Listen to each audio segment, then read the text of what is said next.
General VK Singh को सरकार से हटाने की मांग हो रही है। मांग इसलिए क्योंकि सरकार ने हलफनामा दिया है कि जनरल सिंह ने जनरल सुहाग के खिलाफ जो एक्शन लिया था वो गलत था और जनरल सुहाग ही अगले सेना अध्यक्ष होंगे।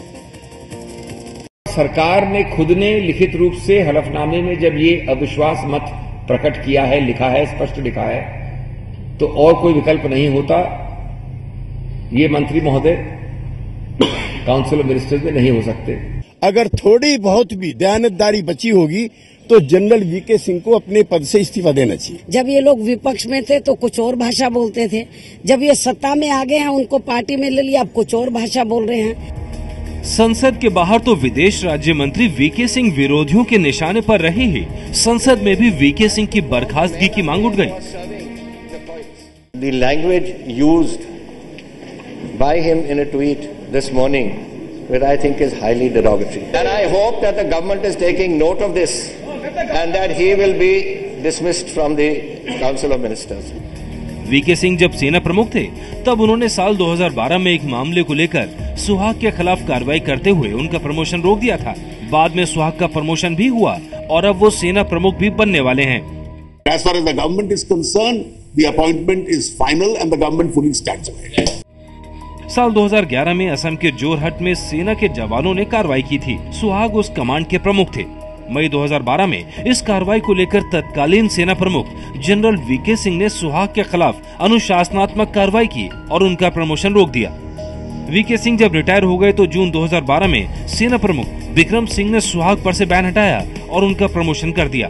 इसके बाद दिसंबर 2013 में लेफ्टिनेंट जनरल रवि दस्ताने विवाद को लेकर सुप्रीम कोर्ट पहुंच गए, जहां 4 जून को रक्षा मंत्रालय ने हलफनामा देकर कहा कि सुहाग पर प्रतिबंध गलत था। सरकार भले ही सुहाग के साथ खड़ी है, लेकिन जनरल वीके सिंह अब भी अपनी जगह पर अड़े हुए हैं। सिंह ने ट्विटर पर लिखा है, अगर कोई यूनिट मासूमों को मारने और डकैती डालने जैसे काम करती है और उनका प्रमुख उन्हें बचाने की कोशिश करता है तो उस पर इल्जाम नहीं लगाना चाहिए, क्या अपराधियों को छोड़ देना चाहिए। कांग्रेस के नेता अब वीके सिंह के इसी ट्वीट को मुद्दा बनाकर हमले में जुट गए हैं।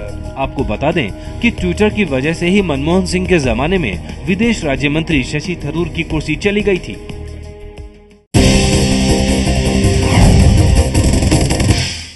और हमारे साथ इस पर जुड़ रहे हैं डॉक्टर सुब्रमण्यम स्वामी। डॉक्टर स्वामी, अगले सेना प्रमुख पर इल्जाम लगाने वाला कोई मंत्री मंत्रिमंडल में कैसे रह सकता है? इल्जाम क्या लगाया, वो तो कमांडर इन चीफ थे, उनको सारी बातें पता है और उनकी जिम्मेदारी है कि देश को अवगत कराना। ये जो उन्होंने कहा है ये तो उन्होंने छानबीन करने के बाद ही कहा होगा। नहीं, और उनके कहने वो उन्होंने ट्विटर में कहा तो इसके माने ये नहीं कि ये सार्वजनिक है। सरकार कह रही है कि अपॉइंटमेंट ठीक है। सरकार ने तो कोई सफाई नहीं दी कि उन्होंने कहा नहीं अपॉइंटमेंट ठीक नहीं है। कहा उन्होंने ये सरकार ने ये कहा है कि हम इसको विवाद में नहीं डालने चाहते हैं, इसीलिए जो पुरानी सरकार ने बनाई उसको हम जारी रखेंगे और उसको विवादास्पद नहीं बनाएंगे, इतना ही कहा था। उनको सफाई तो कुछ नहीं दिया है।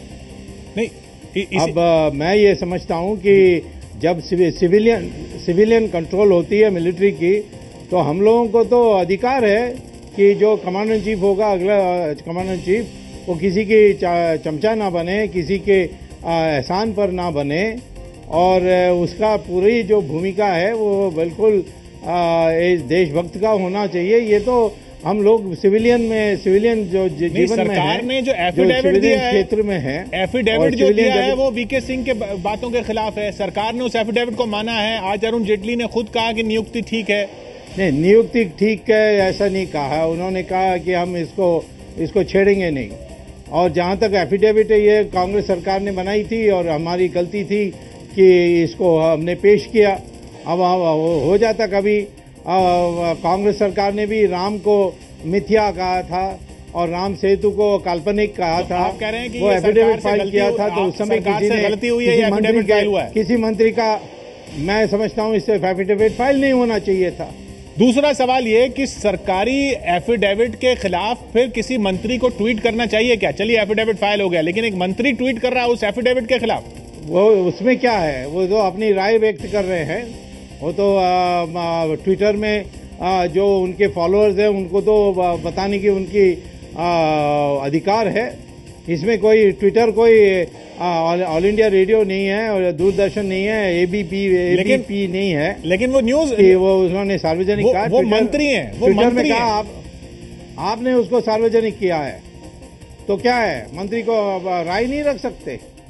सरकार के हलफनामे के खिलाफ, वो भी मंत्रालय के बारे या अपने सरकार के, ये कोई सरकार के हलफनामा मैं उसको इतनी मर्यादा नहीं दूंगा।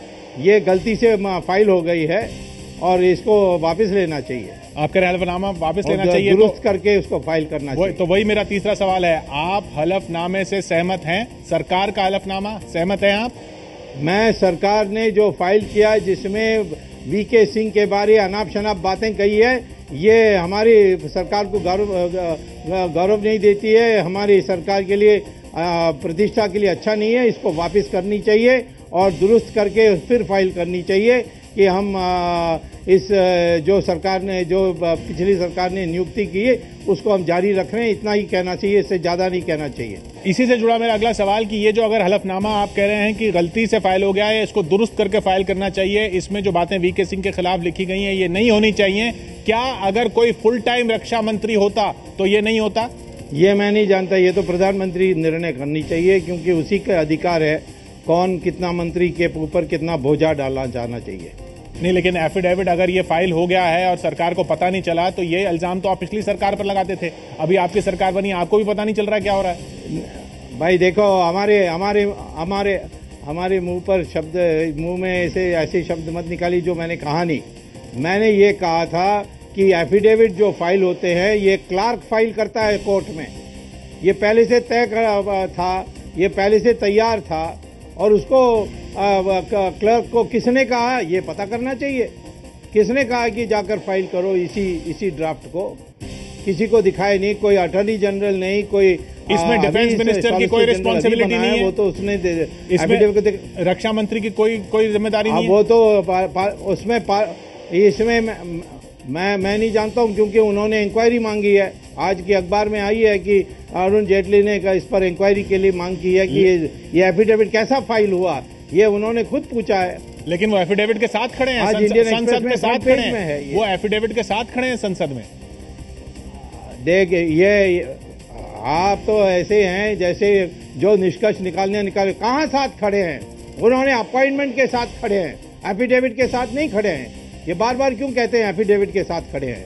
आखिरी सवाल मेरा ये, डॉक्टर स्वामी, क्या जनरल वीके सिंह अब भी अपने डेट ऑफ बर्थ कंट्रोवर्सी, उस जन्मतिथि विवाद से उभरे नहीं हैं? अभी तक वो उनके दिमाग में कौंध रहा है जो बार बार वो ये बातें निकाल के आ रहे हैं? वो झूठा कंट्रोवर्सी था, कांग्रेस ने जानबूझकर की थी उनका अवधि को कम करने के लिए, और उसका जो देश भर में पता होना था वो गाजियाबाद के क्षेत्रों में जो जनता थी उसने उनको 5,70,000 वोट से जिता करके बता दिया है कि वो क्या सोचते हैं इसके बारे। लेकिन अब उनको तो छोड़ देना चाहिए ना इस पूरे मामले को। अब वो एक मंत्री हो चुके हैं, अगले सेना प्रमुख पर ये इस तरह की टिप्पणी क्या उनको करनी चाहिए? पत्रकार को मर्यादा सिखाने की लिए जरूरत नहीं है। वो मंत्री होने के बाद भी उनका व्यक्तित्व खत्म नहीं होता है। वो जो ट्विटर में अपने लोगों से, अपने फॉलोअर्स से कहते हैं, उसको आप उछालिए मत, बस इतना ही कह सकता हूं। लेकिन सरकार ये कह रही है कि अगले सेना प्रमुख सुहाग साहब ही होंगे, जनरल सुहाग ही होंगे, और मंत्री वीके सिंह बने रहेंगे। एक मंत्री, एक जनरल, बस इतना ही कह रहे हैं। इसमें कोई दिक्कत नहीं दिखती आपको? यही तो है, सरकार इससे ज्यादा तो नहीं कह रही है। क्या दिक्कत है? सरकार ने कह दिया कि हम विवाद में नहीं डालने चाहते, ये पारस्परिक एक दलीय राजनीति में हम इसको फंसाने नहीं चाहते। हम कहते हैं कि अच्छा ठीक है, आपने अपॉइंट किया, हम इसको जारी करेंगे, इतना ही कहा है। उनको कोई देवता है सुहाग ऐसे तो नहीं कहा है। और जो जनरल सिंह ने कहा है वो अपने मंत्रालय के संबंध में नहीं है, अपनी सरकार की कामकाज के संबंध में नहीं है। वो अपनी राय जो उसके नीचे काम किया उसके बारे में व्यक्त कर रहे हैं, ये हमें जानने के अधिकार है। बहुत बहुत शुक्रिया डॉक्टर स्वामी हमारे साथ जुड़ने के लिए। डॉक्टर सुब्रमण्यम स्वामी, साफ कहना उनका कि ये एफिडेविट गलत है, इसको दुरुस्त करना चाहिए।